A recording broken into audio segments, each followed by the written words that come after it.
ሰላም ሰላም ሰላም እንደምናችሁ በያላችሁበት ሰላምና ጤና እንዲበዛላችሁ እግዚአብሔር በያለንበት እንዲረዳን ጸልያለሁ። እንደምናችሁ ዛሬ በዚህ ቪዲዮ የመጣሁት እኔ ወንድማችሁ ዳንኤል እንግዲህ በምስጋና በመጽሐፍ ቅዱሳችንም በምስጋና ሰዋ ያከብረኛል። በምስጋና ደግሞ ድል እንደሚገኝ በመጽሐፍ ቅዱሳችን ላይ እንዲሁ ተጽፏል። እንግዲህ ምስጋና ታላቅ ነገር ነው። ሌላም ነገር አሁን እየተናገሩት ነው፣ ዲፕ ነው ከምና በእግዚአብሔር ቃል በምስጋና እንድንኖር እግዚአብሔር ይናገራል። ብዙ ጊዜ እንግዲህ ዓለም የምንኖርባት ዓለም የተሳካ ሁሉ ጊዜ ተሳካ አይደለም። አንድ ነገር የጎደለ ነገር አለ። ምንም ቢሆን የገደለ በእግዚአብሔር ቃል ስንኖር በእግዚአብሔር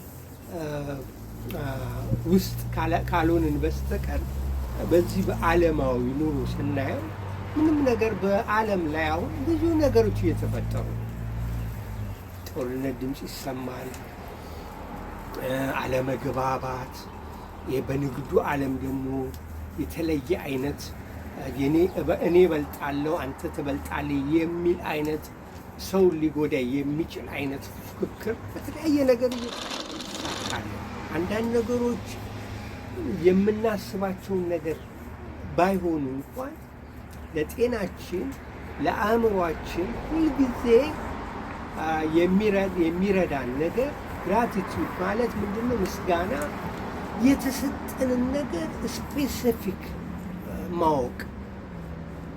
ትንሽ የሚመስሉ ነገሮች ነገር ግን ያልተረዳ ናቸው።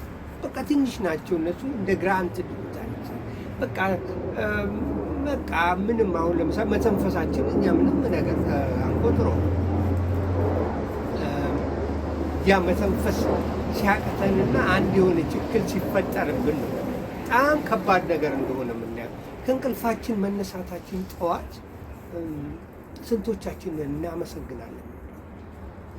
እስከ እንቅልፍ መነሳት ራሱ እኮ ትልቅ በረከት ነው ለአእምሯችን። በቃ ከእንቅልፋችን ከተነሳን እኮ ተመስገን ብለን ነው መነሳት ያለብን። እና በምስጋና ስንኖር አንደኛ የሚመጡ ነገሮች አሉ። አንደኛ ለጭንቀት አንዳረግም። ጭንቀት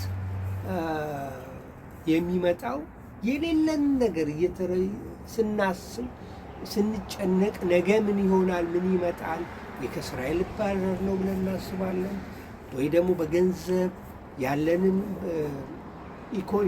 ገንዘብ በእጃችን ያለንን በባንካችን ያለንን ተመልክተን ምንድን ነው ሊደርስብን የሚችለውን ብለን በራሳችን ስናወጣና ስናወርድ በጭንቅላታችን። ይህ ደግሞ አእምሮአችን ብዙ ጊዜ የሚያወርደው ምንድን ነው? ኔጌቲቭ የሆኑ ነገሮችን በብዛት እንደዚህ ቢሆንልህ ባይሆንልስ ባይሳካልስ የሚሉ ነገሮች በአብዛኛው ስለምናስብ እንቅልፍ ማጣት ውስጥ እንገባለን። ያ እንቅልፍ ማጣት ውስጥ ስንገባ ደግሞ የራሱ የሆነ አፌክት አለው። ለአእምሮ መታወክ ለብዙ ነገር ያጋልጠናል። ስለዚህ ይህ ምስጋና ህይወት የሚጠቅመን ለዚህ ነው። የምስጋና ህይወት ማለት ምንድን ነው እንዴ? ፎቅ ብቻ የስኬት ምልክት እኮ የተለያዩ ፎቆች መስራት አይደለም፣ ወይም ደግሞ ማርሴዲስ መንዳት፣ ወይም ደግሞ የተለያዩ የድርጅት ባለቤቶች ኃላፊ መሆን ብቻ አይደለም። ሰው እኮ እንደ አቅሙ በዚህ በምንኖርበት ሀገር ሰው የተለያየ ኑሮ ነው የሚኖረው፣ ግን ሁሉም የራሱን ኑሮ አክብሮ ነው የሚኖረው። ከሌ ሚሊዮነር ስለሆነ ተብሎ ከሌ ደግሞ ሀብታም ስለሆነ ተብሎ የተለየ ነገር የሚሰጠው ነገር የለም። አስታውሳለሁ አንዴ አንድ ሰው መጥቶ ምን አለ፣ ማንም ዞር ብሎ አያኝም አለ። እዚህ ሀገር አሜሪካን ሀገር ማንም ዞር ብሎ አያችሁ። ፈለገ መኪና ብትነዱ የሆነ ነገር ብታረጉ የተለየ ነገር የሚሰጣችሁ ነገር የለም። አንድ ነገር ከሰራችሁ ምናልባት በፖለቲካ ወይ በአንዱ ነገር ካላችሁ ጋዜጣዊ መግለጫ ትሰጡ ይሆናል፣ ወይም ደግሞ አንድ ነገር አረጋችሁ ተብሎ ትልቅ ነገር ከሆነ፣ በተረፈ ሁሉም ሰው ተመሳሳይ ኑሮ የሚኖርባት ሀገር ነች። ምስጋና የሚያስፈልገው ለምንድን ነው? ያለንን ነገር መቁጠር አለብን። ትንሽ ቢሆን ከእንቅልፋችን ስለተነሳ ማመስገን አለብን። መራመድ ስለቻልን ማመስገን አለብን። የተወሰነች ገንዘብ ኖሮን እግዚአብሔርን ብናመሰግን ከሆነ ተመስገን። ያ ተመስገን ማለት እኮ በዛው ቅሩ። አንዳንድ ጊዜ ደግሞ በሌላ ይተረጎማል። በዛው ቅሩ ማለት እኮ እዛችሁ ያችኑ ተመስገን ተመስገን እያላችሁ ድሃ ሁኑ አይደለም። ትማራላችሁ፣ ትነግዳላችሁ፣ አትርፉ። ገንዘብ እኮ አሁን እዚህ ጋር ሀብታም መሆን ወይም ፎቅ መስራት እኮ የበለጠ ምስጋና እንድታመሰግኑ ላይፋችሁ እንድትኖሩ ነው እንጂ መጥፎ ነው አይደለም የሚባለው። የታገላችሁ እየለፋችሁ እየሰራችሁ ግን ኑሯችሁ አነስተኛም ቢሆን በምስጋና ህይወት መመላለስ አለባችሁ። ይሄ ነገር በሌላ መተርጎም የለበትም። በጣም አገልጋይ በጣም ነው የሚረዳ። በምንም አይነት በኩል ብንሄድም እያመሰገንን እግዚአብሔርን ለዛ መፍትሄ እየሰጠን ለችግሩ መፍትሄ በተለያየ መንገድ ይህንን አሁን ቪዲዮ ስናዳምጥ በተለያየ የኑሮ ሁኔታ ውስጥ ያለን ሰዎች አለን። አደገኛ ውጥረት ውስጥ ያለን ሰዎች አለን። ግን መጨነቁ ብቻ እኛን የሚጠቅም አይደለም። እዚህ ላይ አድርጎ ማረጋት መጨነቁ ብቻ ጥቅም የለም። መጨነቁ ልንታመማለን፣ አእምሯችን በሽተኛ እንዲሆንና እንድንጨነቅ ነው እንጂ የሚረዳን ለዛ ውጤት ግን በምስጋና የሚኖር ሰው በተረጋጋ ህይወት የሚኖር ሰው ምን ያደርጋል? ሰከን ብሎ ኢቭንዞ አካባቢው በሙሉ ውጥረት ላይ ቢሆንም እሱ በጸጥታ ራሱን እያዳመጠ ምን ያደርጋል? ችግሩን የሚያመልጥበትን ነገር ችግሩን በምን መልኩ በገንዘብም ይሁን የጤናም ይሁን የተለያየም ነገር ይሁን በምን አይነት መልኩ ማስተካከል እንዳለበት ያስባል። ያንን ነው አሁን ፖይንት። በጭንቀት መሀልም ብትሆኑ በተለያየ ነገርም ብትሆኑ በዛ መሀል ሆናችሁ ተረጋግታችሁ ሰክናችሁ ጸጥ ብላችሁ ምንድን ነው ማድረግ ያለብኝ? ለዚህ ራሳችሁን ከጭንቀት ነፃ ማድረግ አለብኝ። ያም የሆነው ምስጋና ስታደርጉ ያላችሁን ስታመሰግኑ፣ በሚቀጥለው ደግሞ በጸጥታ ሰክናችሁ የምታደርጉትን ነገር በምታስቡ ጊዜ አንደኛ ጤናማ የሆነ እንቅልፍ ትተኛላችሁ። ጤናማ የሆነ እንቅልፍ ከተኛችሁ አእምሯችሁ ጠዋት ይሰራል፣ ብሩህ ሆኖ ነው የሚነሳው፣ አርፎ ነው የሚነሳው። ግን ስለ ችግራችሁ ለሊቱ ሙሉ